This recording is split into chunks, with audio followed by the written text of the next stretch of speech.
Great, thanks so much, Anne-Marie and Caroline, for the kind invitation to speak today. It's a real pleasure to be speaking to everyone today, and particularly the high school students. We've had the pleasure of hosting two of the students, Melanie and Maria, in our lab this summer, and it's just been a wonderful experience getting to know them and having them participate in our research.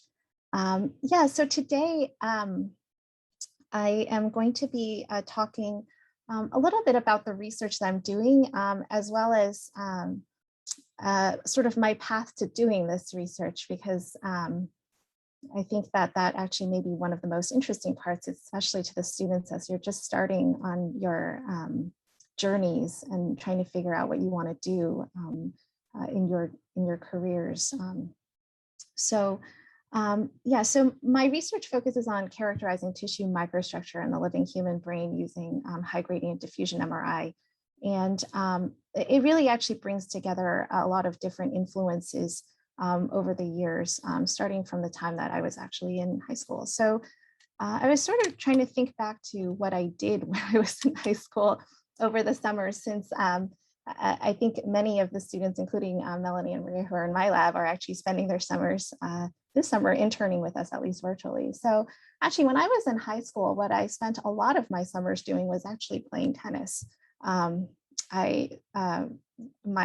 dad was actually the one who inspired me to play tennis, first recreationally, and then it happened that the women's tennis season in New Jersey, which is where I grew up, was always in the fall. So the summers would be really busy spent on the tennis courts, baking under the hot sun, practicing forehands, backhands, volleys, serves. And so, yeah, just thinking back to that time, it was actually through tennis that I learned a lot of the lessons and traits that have, I think, in some ways inspired me to be a good scientist. So definitely perseverance and hard work. You can't really be good at anything unless you practice it a lot and do a lot of it. So that was definitely one of the things I learned. Tennis was also my sort of fortuitously introduction to one of my key mentors in high school. So it turned out that my high school tennis coach, Ray Olszewski, I went to a very small public high school in central Jersey, and he was actually my high school biology teacher also. So in the fall seasons, we would basically spend a lot of time with him traveling on the road, competing in tennis. And then in the spring, we would spend time in science competitions. And this is where I really learned a love for learning biology and then chemistry, and ultimately physical chemistry, which is where I ended up majoring in college. And so, yeah, so I say from center court to central science, because actually it was in college that I actually decided to focus on chemistry as my major. And early on in college, I had the opportunity to work in the lab of a physical chemist, Warren, who actually was a professor of chemistry at Princeton at the time. So I went home over the summers and would do research in Dr. Warren's lab. And so he was a very talented physical chemist. He had a lab that was divided. Half of the lab worked on nuclear magnetic resonance and magnetic resonance imaging, and then half the lab was focused on optical imaging. And so this is where I really kind of learned many of the basic skills that have actually been a key tool for me throughout my research, including doing MATLAB, simulations, doing NMR experiments, and then ultimately transitioning to doing human imaging. I also received very key mentorship and guidance from my professors in college. So I went to college up here in Cambridge and had the good fortune of meeting Cynthia Friend, who was actually the first tenured full professor at Harvard in chemistry. So she is a physical chemist, works on surface chemistry, but she actually taught many of the beginning classes in physical chemistry that inspired me ultimately to go to graduate school working in physical chemistry.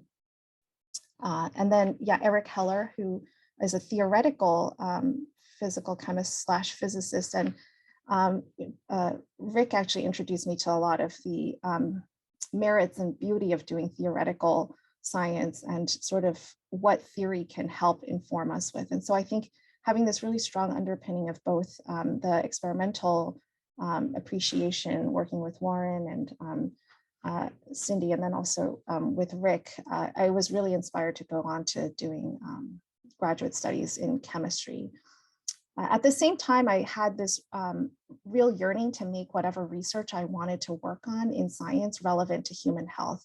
And this was a real struggle for me. I started out in college as a pre-med and then got really interested in research and spent quite a few summers working on dedicated research projects.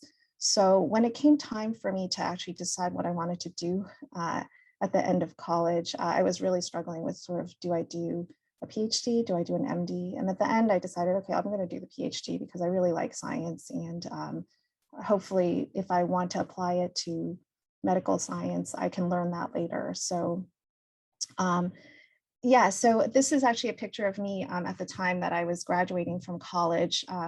I was fortunate to sort of be awarded a thesis prize along with Andrew Lin, who's the other person in the photo here. And there's two other key people actually in this photo who some of the more senior scientists may recognize. This is Larry Summers. He was the president of Harvard at the time. He had just started the year before I graduated.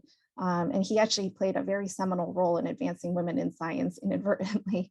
And then this is Drew Gilpin Faust, who succeeded Larry Summers as the president of Harvard. She was the head of the Radcliffe Institute at the time. And so here I am explaining my science to Dr. Summers and Dr. Faust. And it was actually quite ironic because a few years later, Larry Summers, as some of you may remember, sort of triggered a huge controversy in the sort of the realm of women in science, as he made some off-the-cuff remarks during this Edinburgh conference about how he was sort of speculating about why there aren't more women in the higher levels of science and why we aren't more represented.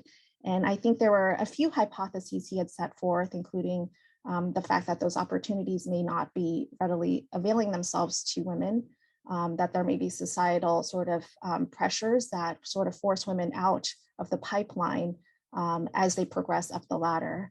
And then the most controversial remark that he had made, or just speculation he put out there, was that there might be some kind of fundamental biological difference between men and women that might make women a little bit less able to compete. And he didn't really sort of say it in that way. I think he was looking at it more from a statistical perspective, but it triggered this huge controversy and actually culminated in this report from the National Academy of Sciences a few years later that sort of determined that that there needed to be better support for women in science. And I think we've actually come a long way since then. I think, I mean, Dr. Summers made those remarks in 2005, not even 20 years ago. And I feel like the amount of effort and recognition of the need for women to be represented in science, technology, engineering, medicine has grown exponentially in the last decade or so. So inadvertently, he actually did sort of trigger this whole intense interest and advocacy for women in science.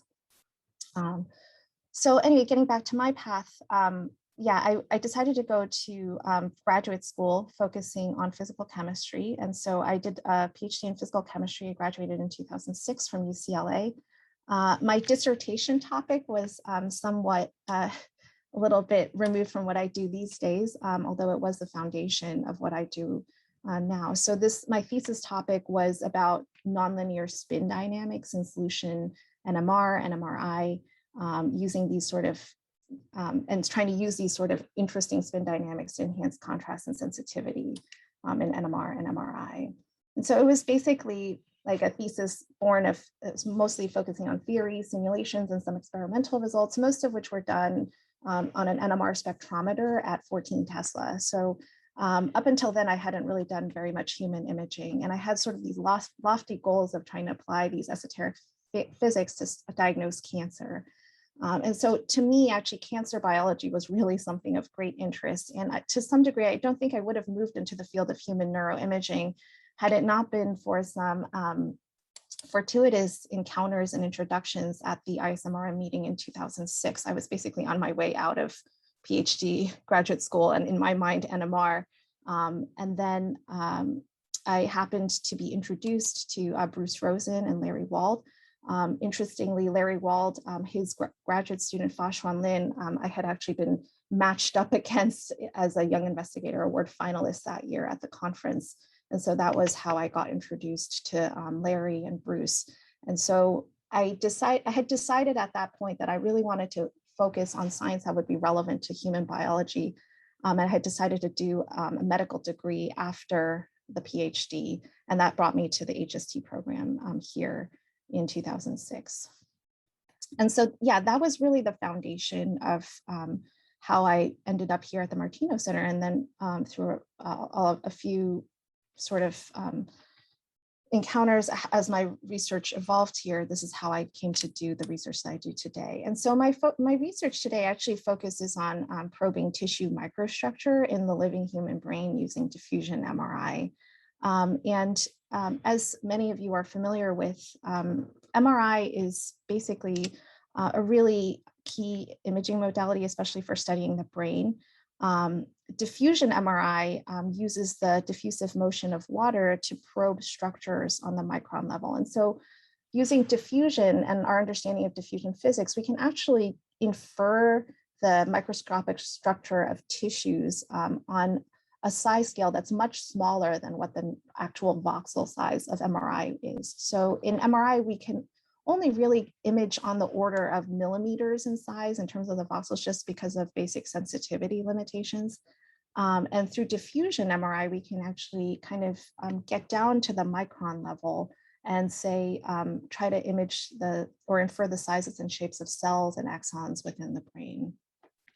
And as such, I think diffusion MRI really does hold a lot of promise, and perhaps the most promise among these non-invasive imaging methods for probing cellular structure of any depth and location in the human brain, and has really led to this central vision of microstructure imaging, of offering in vivo histology, where we might be able to, say, estimate and map out the histological features of tissues using diffusion MRI, sort of paralleling what pathologists do under the microscope, but actually being able to do this in the living human brain, which would be quite powerful for us to, say, monitor how the brain changes in various states of disease, as well as aging and development.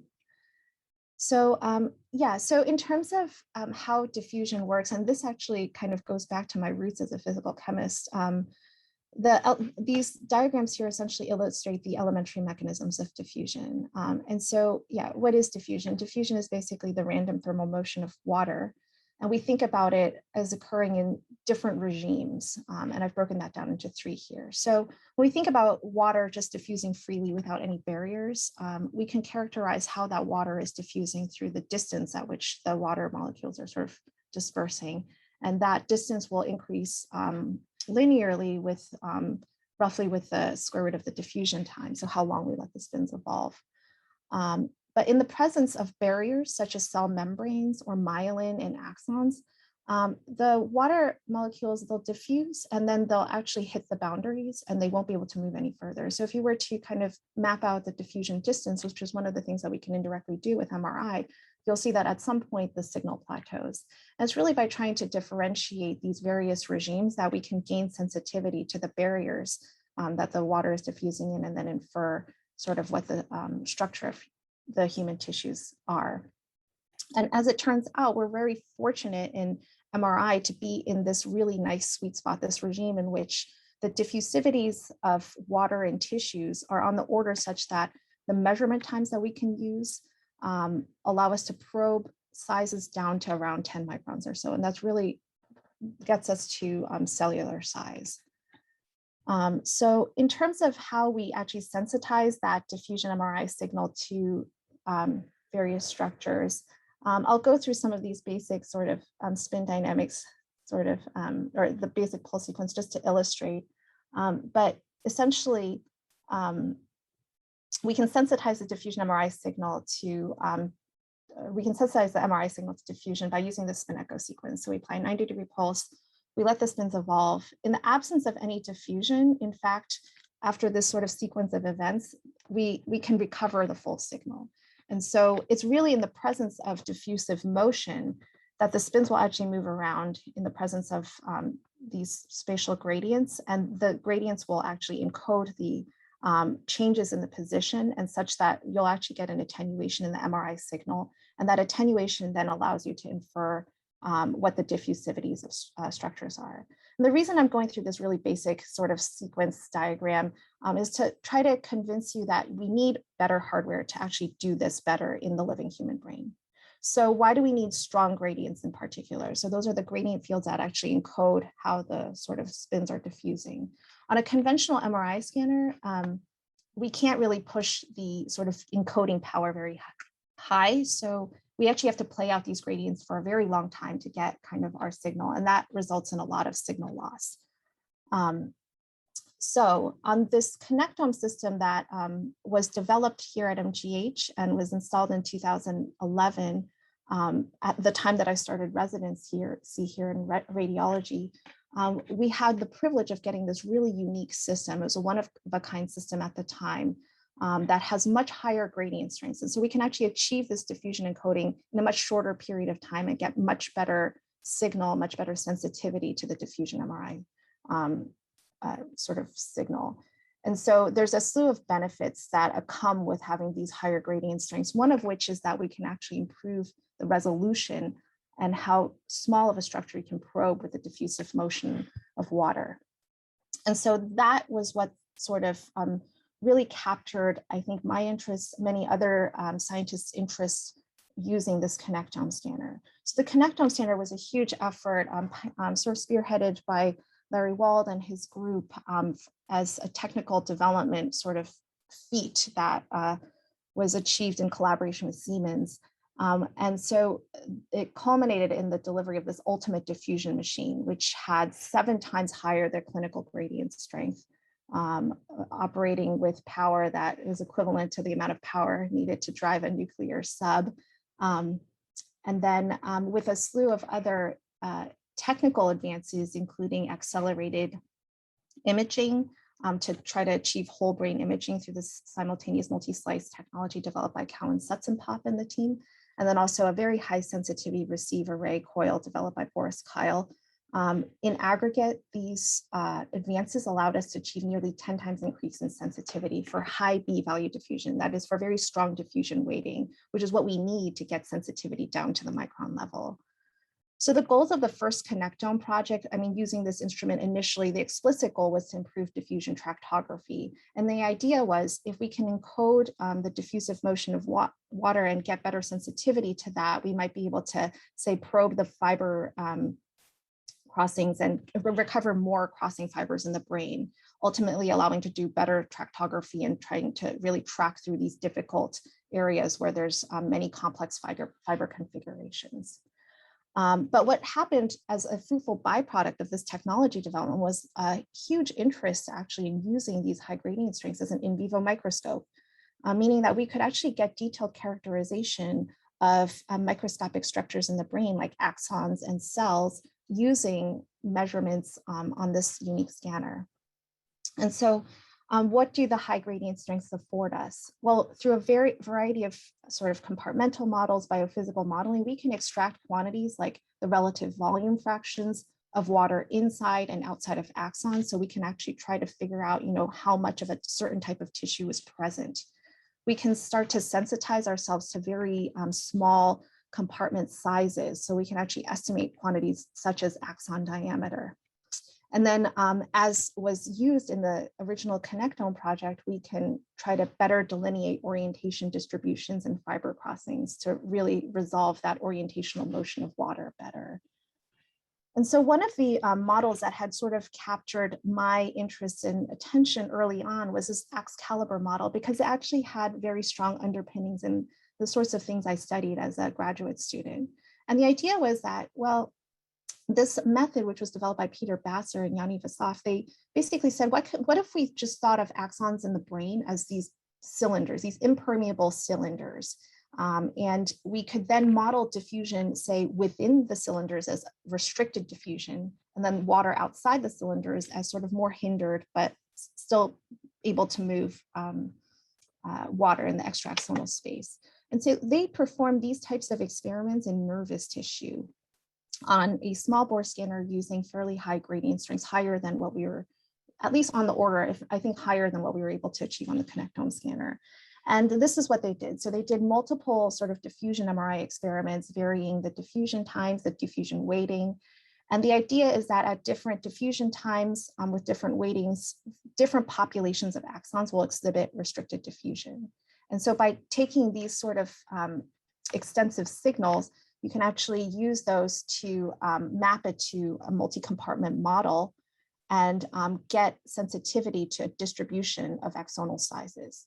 And so here they actually mapped out the distribution, or they infer the distribution of axonal size in the optic and sciatic nerve of, these were basically pig nerves that were excised.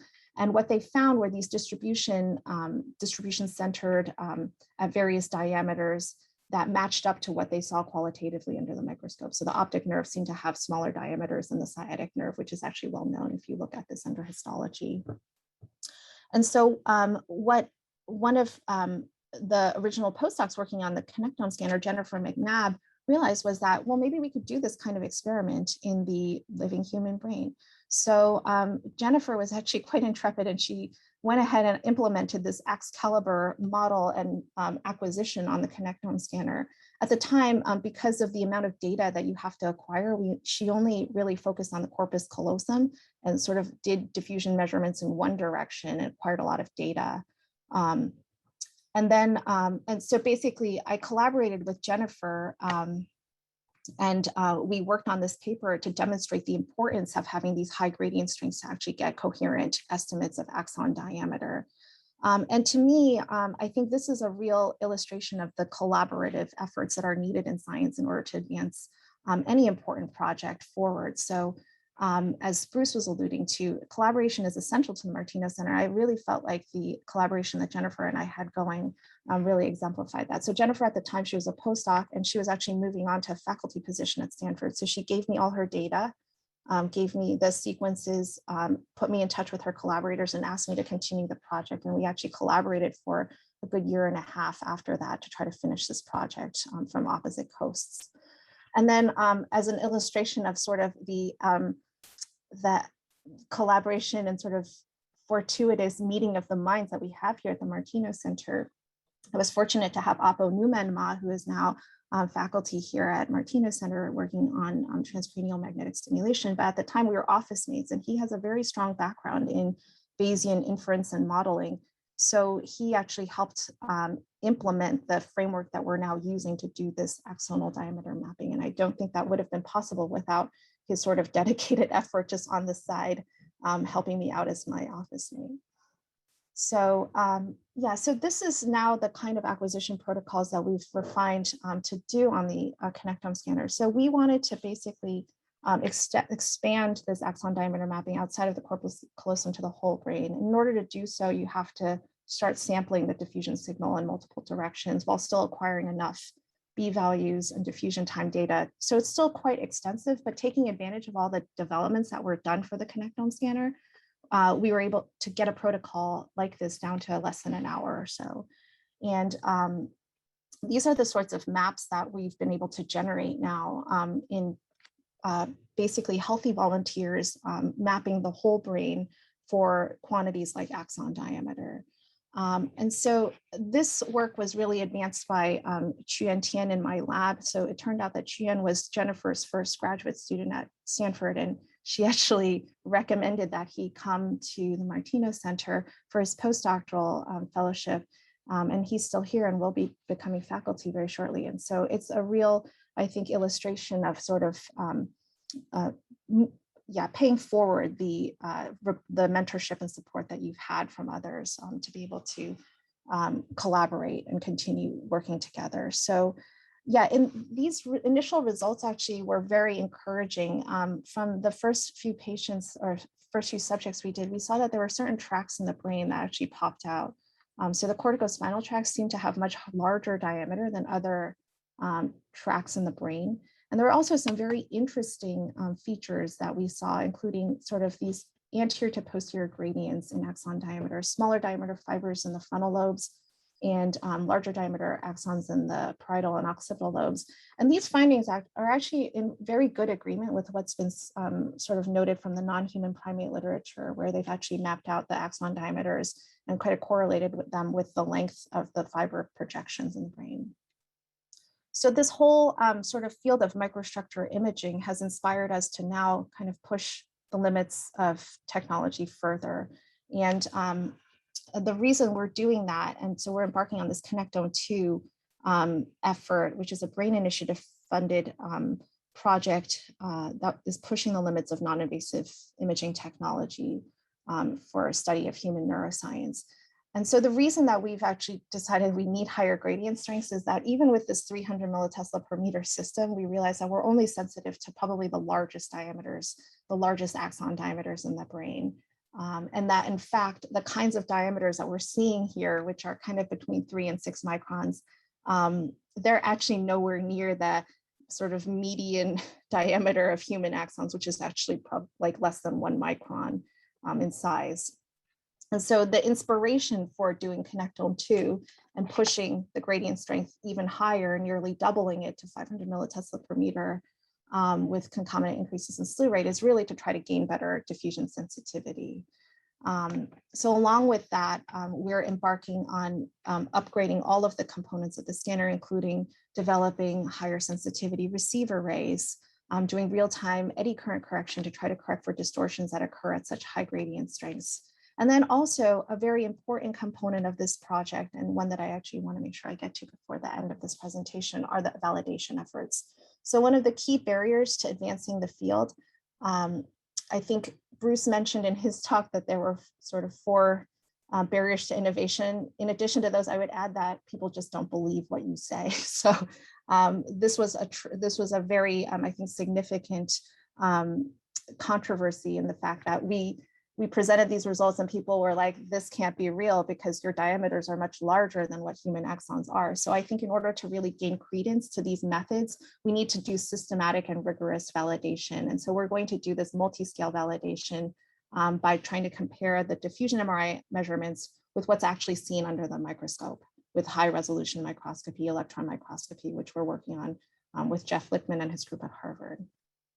And so I realize I'm almost out of time, but I did want to skip forward and just mention that, highlight the validation efforts that we're working on. So we're taking these electron microscopy images of the human brain, which are basically very large in size and quite difficult to handle in general.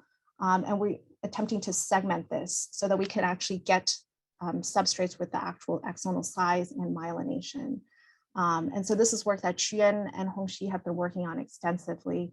But to highlight the work of our MCSI interns this summer, we're actually having them perform a key step here, which is to clean up that segmentation from the convolutional neural networks, because we realize that there are certain areas that are imperfectly segmented due to the different configuration of these fibers. So Melanie and Maria have been very hard at work trying to manually edit these axons, and we hope that at the end, we'll be able to get a full segmentation that will then allow us to quantify the diameters and density of axons in the brain to provide these sorts of volume rendered images that we can then do simulations in and actually project what the signal will look like.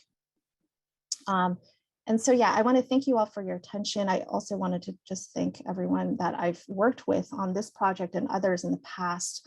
These are key members of my team. And I want to thank you all for your attention.